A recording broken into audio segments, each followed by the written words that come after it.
Raid 2 movie review. Ajay Devgan హీరోగా వచ్చిన raid మూవీని తెలుగులో మిస్టర్ బచ్చన్ సినిమాగా రీమేక్ చేశారు.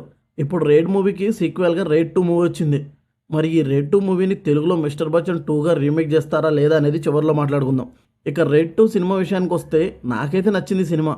ఇంట్రెస్టింగ్గా ఎంగేజింగ్గా ఉంది. ఎలాంటి అనవసరమైన సీన్స్ లేకుండా తీసుకున్న పాయింట్ని కరెక్ట్గా చూపించారు. Hero income tax officer. Bhoj అనే సిటీలో ఉన్న ఒక మినిస్టర్ అయిన దాదా మనోహర్ భాయ్ మీదికి మన హీరో రైడ్ చేయడానికి వెళ్తాడు. మనోహర్ భాయ్ మంచి ఇమేజ్ ఉన్న వ్యక్తి, అలాగే పవర్ఫుల్ కూడా. అక్కడ వాళ్ళు అతన్ని దేవుళ్ళ చూస్తారు. అలాంటి వ్యక్తి మీదకి మన హీరో రైడ్కి వెళ్ళాక ఏం జరిగింది అనేది సినిమా. రైడ్ 2 సినిమాలో నాకు నచ్చినవి ఏంటంటే రితేష్ దేశ్ముఖ్ గారి యాక్టింగ్ చాలా బాగుంది. విలన్గా ఎక్సలెంట్గా యాక్ట్ చేశారు. సినిమాని రియలిస్టిక్కి దగ్గరగా తీశారు. హీరోని కూడా ఒక నార్మల్ మనిషిలాగానే చూపిస్తారు, సూపర్ హీరో లాగా చూపించారు. అసలు ఈ సినిమాలో ఫైట్స్ ఒక్కడు కూడా లేదు. సినిమా మొత్తం క్యాట్ అండ్ మౌస్ టైప్ ఉంటుంది.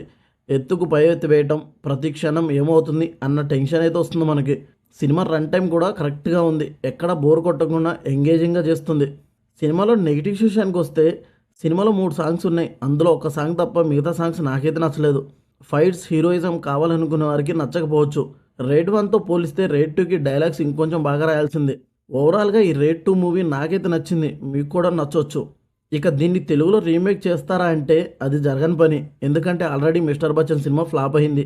దానికి తోడు ఈ రైడ్ సినిమాలో హీరోయిజం, మాస్ ఫైట్స్ ఏముండవు. సో మిస్టర్ బచ్చన్ 2గా సినిమాని రీమేక్ చేయడం రవితేజ గారు లాంటి మాస్ హీరోకి ఇది ఏమాత్రం సెట్ అవ్వదు.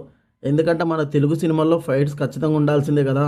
మీరు రైడ్ 2 సినిమా చూస్తుంటే మీకు ఎలా అనిపించిందో కమెంట్ చేయండి. ఈ రివ్యూ నచ్చితే లైక్ చేయండి. Thank you for watching.